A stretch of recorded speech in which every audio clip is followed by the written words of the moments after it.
სახელით მამისათა და ძისათა და სულისაწმინდისათა ამინ. ჩვენთან არის ღმერთი. მადლობა ღმერთს დღევანდელი წირვისათვის. ერთი ესეთი ცდა ჩაატარეს.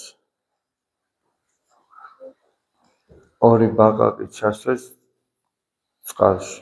უпростоრად ერთი პირდაპირ ადუღებულ წყალში ჩასვეს და ის მაშინვე ამოხდა.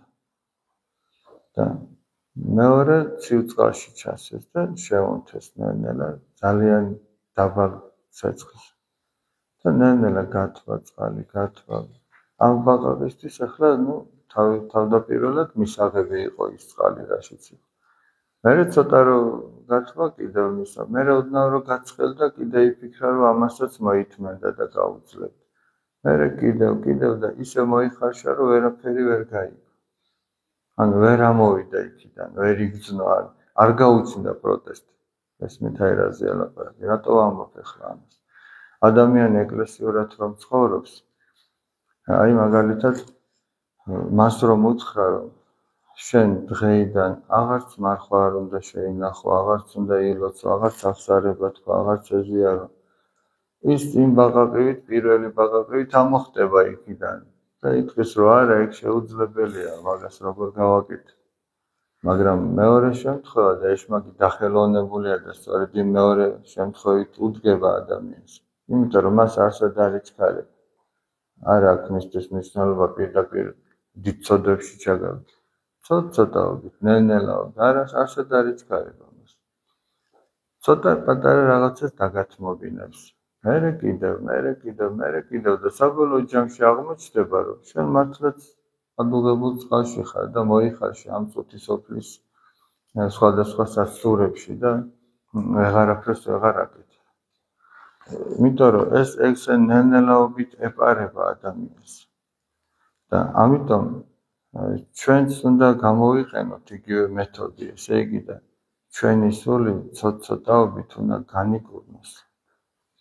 აი მაგალითად ერთ დიდ ჯამში რო წყალი აავსო და წყლით გაავსო და ყოველდღიურად რო თითო წვეთმა ღვინო წვეთო შიგნით. დროთა განმავლობაში რა მოხდება? ეს ღვინო გამოდევნის ამ წყალს, ამ ჩვენში არსებულ ამ წუთის ოფლის აზროვნებას გამოდევნის ის სახთო და იქნება სახთო. ოღონდ ეს მაშინ, როდესაც ჩვენ ყოველდღიურად ჩავაწვეთებთ ლოცვით, ჩავაწვეთებთ წმინდა წერილის კითხვით, წმინდა მამათა და წმინდა დედათა ცხოვრების კითხვით, მათთამი მიბაძვით. იმიტომ რომ ქრისტიანობა სხვა რა არის, ქრისტეს მიბაძვა და იმ წმინდანებს ჩვენ ეკლესია წმინდანებად იმიტომ შერაცხავს, რომ მათ შეძლეს და რაღაცით ქრისტეს მიბაძეს და მათ უერთგულეს. და ეს ეკლესიამ როგორც მაგალითი და საზომი ესე დაგვიდო, რომ აი ამას მიბაძეთ თუ გინდა რომ გადარჩით. როგორც მოციქული პავლე ამბობს, მობაძავთ ჩემ და იყვენით, ვითარცა მე ქრისტესავ. ჩვენც ამა თუ იმ წმინდანს უნდა მივბაძოთ იმდენად, რამდენადაც მან ქრისტეს მიბაძა. და აი რომ ავიღოთ ახლა ყველა იმ წმინდანთა ერთობლიობა, ვისაც კი ოდესმე უცხოვრი და მათი ყველაზე საუკეთესო თვისებები რომ შეკრიბა. ეგ არის ქრისტეს თვისებები. და მაგაზე კიდევ ბევრად აღმატებული, შეუდარებლად. მაგრამ მათ ამით იმიბაძეს ზოგმა, იმით იმიბაძეს ზოგმა, ამით იმიბაძეს. და ეს და ჩვენ როდესაც ამა თუ იმ წმინდანის ცხოვრებას ვკითხულობთ, რომელიღაცა შეიძლება უფრო მეტად ჩვენს გულთან ახლოს მოვიდეს. და უნდა ვეცადოთ, რომ მას მივბაძოთ, იმ წმინდანს ვევედროთ, რომ მოგცეს ძალა, დავუშვათ ვიღაცა მოწყალე იყო, ვიღაც მარხველი იყო უფრო მეტად, ვიღაცას მეტად თავდაბლობის ძალა ჰქონდა, ვიღაცას მოთმინებისა, ვიღაცას მიმტევებლობისა, თუმცა ყველა დანარჩენიც მათ ჰქონდათ. აბა თავდაბლობის გარეშე არც მოწყალება არაფერი არ იქნებოდა, მაგრამ ვიღაცას ეს გამორჩეულად ჰქონდა. აუცილებლად იქნება ვიღაც ისეთი, რომ ჩვენს გულთან უფრო სხვასთან შედარებით ახლოს მოვა და ჩვენ უნდა ვეცადოთ, რომ მას მივბაძოთ. და ესე იგი ქრისტიანს არ უნდა ჰქონდეს დრო, აი ჩვენ რო ვინმე შეგვეკითხოს ახლა. აი რომელ სულიერ წიგნს კითხულობ. ჩვენ შეიძლება ვთქვათ, რომ ამჯერად არაფერს. და ეს ამჯერად არაფერს ქრისტიანმა არ უნდა თქვას. ამჯერად არაფერს კითხულობ ნიშნავს, რომ იმ წყალში ღვინო არ წვეთავს. არამედ წყალი წვეთავს. წყალი როგორ წვეთავს?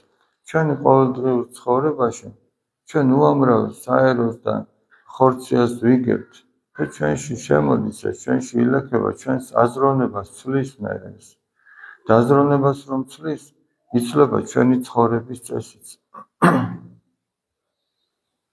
იმიტომ რომ ადამიანი აი ერთი რო სწორად უნდა სწამდეს და მეორე სწორად უნდა ცხოვრობდეს, მაგრამ ერთი მეორის გარეშე არ არსებობს. შეუძლებელია სწორად გწამდეს, თუ სწორი ზნეობრივი ცხოვრება არ გაქვს და შეუძლებელია სწორად ცხოვრობდეს, თუ სწორად არ გწამს. ამიტომაც ის აზროვნება, რაც ჩვენში შემოდის, ის განსაზღვრავს მერე ჩვენს ყოველდღიურ ცხოვრების წესს, ჩვენს ყოველდღიურ საქმიანობას, ჩვენს სიტყვა-პასუხს, ჩვენს ქმედებას, ჩვენს ფიქრებს. და ეს წყალი კიდევ ეს ხორციელი და წუთისოფლის აზროვნება ყოველდღიურად ძალუმად შემოდის ჩვენში.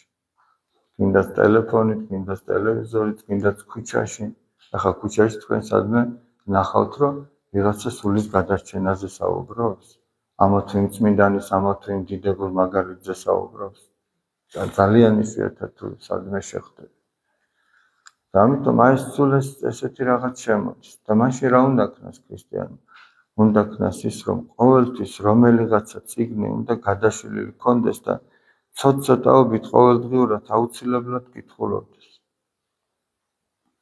ამით ჩვენში არსებულ იმ წუთისოფლის დაცემულ აზროვნებას რაღაცით ჩავანაცვლებთ, იმ სახთოთი ჩავანაცვლებთ. იმიტომ რომ ადამიანმა ყოველდღიურად სახარება უნდა იკითხოს, უნდა ილოცოს, უნდა მარხვა შეინახოს. ეს ყველაფერი ჩვენში ესე იგი აჩენს ძალისხმევას, რომ ჩვენ დავრჩეთ ადამიანებად, ჯერ ადამიანებად, მერე ქრისტიანებად.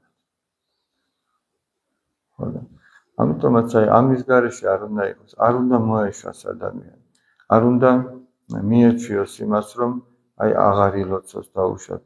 პირიქით, როდესაც დაინახავს, რომ აი დღეს გავიდა სახლიდან ისე რომ არ ვილოცე, ეს უკვე იმ პირველი ბაყაყივით უნდა აწუხებდეს, რომ რა მოხდა დღეს, რატო არ ვილოცე, ეს უნდა განგაშის ძარს რეკდეს ჩვენში.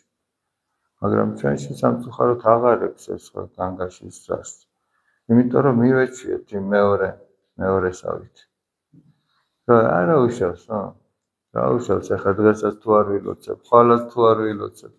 ესე ნელ-ნელა ეს წუთისოფელი თავის სასტურებში და უამრავი სასტურია ამაში მოგხარშავს კარგად. და შეხედავ ადამიანს და იმისგან ქრისტიანის აღარაფერი აღარ არის. წმინდა ანტონი დიდმა რომ იხილა ის ბადა, მთელი დედამიწა რომ იყო დაფარული. და იკითხა რა არისო ესო, ღვთისგან განეცხადა მას, რომ ეს არის ეშმაკის მიერ ადამიანთათვის მათ დასაღუპად დაგებული საცდურები და მახეები. და იმდენად ბევრი იყო და იმდენად მრავალფეროვანი და ეშმაკის ბადეები ასეთი. იკითხა რომ მაშინო ვინ გადაურჩება? ანუ კონტექსტი ეს არის, მაშინ ალბათ ვერავინ ვერ გადაურჩება ამას, იმდენად ბევრი და იმდენად მრავალგვარია. და უფალმა უთხრა რომ გადაურჩება მხოლოდ თავმდაბალი და მორჩილი. და ეს ბადეებიო ვერც კი შეეხებიან მას. თავმდაბალი და მორჩილი, რომელიც ღმერთზეა მინდობილი, რომელიც ღვთის მცნებების მოშიშია და ყოველდღიურ ცხოვრებაში ცდილობს, რომ ღვთის მცნება აღარ სრულოს, აი საღამოში რომ დასაძინებლად ვემზადებით. აბა უნდა ვკითხოთ ჩვენს თავს, რომ ჩემი დღევანდელი ცხოვრება შეესაბამებოდა თუ არა ქრისტეს სახარებას. სახარებისეულ მცნებებს შეესაბამებოდა თუ არა. მაგრამ სულ ცოტა სახარებისეული მცნებები ხომ უნდა ვიცოდეთ ჩვენ რომ ეს შედარება გავაკეთოთ. თუ არა და სხვანაირად როგორ გავაკეთებთ, აბა ვერ გავაკეთებთ. და თუ მცნებები არ ვიცი და ვერ შედარებას გავაკეთებთ, არც ის გეცოდინება საერთოდ სადავართ. ვართ თუ არა ჩვენ საერთოდ ჩვენი ცხოვრების წესით ქრისტიანები. აი საღამოს როდესაც ჩვენ ასეთ სიტყვას ვამბობთ, შორის საფრთხეთა მრავალთა ვარ, ანუ მრავალი საფრთხის შორის დავდივარ და ამისგან მიხსენიო, გადამარჩინე უფასოედრები.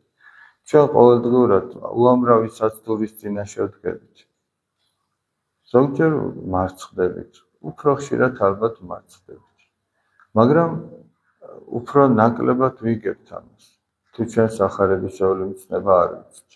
რა დროს რას გვეუბნება, რა დროს რას გვავალებს. ამიტომაც ეს უნდა იცოდეს ქრისტიანმა, რა არის სიკეთე და რა არის ბოროტება. მარტო კაცის მოკლა კი არ არის ბოროტება. ზოგს რო ვკითხო, კაცი არ მოუკლავს და ცოდვაც არ ჩაუდენი. მაგრამ კაცზე რო გაარისხდები, ცუდს რო იტყვი, ზოგს უკან რო ილაპარაკებ, ცუდს გაიფიქრებ, ცოდვა არ არის. რაც უნდა კაცის მოკლა იმას. ყველაფერი ცოდვა, რაც ჩვენ არ გვინდა რომ გაგვიკეთონ და ჩვენ სხვას გავუკეთებთ. ეს ცოდვა.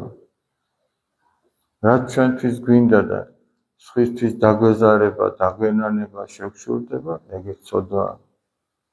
ამიტომ აი აქედან უნდა ამოვიდეს ადამიანი და ყველას ის ამოექცეს, მას რომ მოეწონებოდა. ღმერთი შეგვეციოს, აბა. დღეს ეთობებოს მე-40 დღეა და მე-40 დღე კიდე ძალიან მნიშვნელოვანია. მე-40 დღეს ადამიანი თავისი კერძო პირადი სამშაუროს წინაშე წარდგება. და იქ გადაწყდება მისთვის რა ხვედრი ექნება. თუმცა ეს არ არის საბოლოო. საბოლოო არის მეორედ მოსვლის შანსი, აი საშინელი სამშაუროს წინაშე საყოველთაოდ განკითხვის დღეს. და იმ პირად სამშაუროს კი თითოეული ადამიანი მე-40 დღეს გაივლის. ესეც წმინდა მამათა ცხოვრებიდან არის.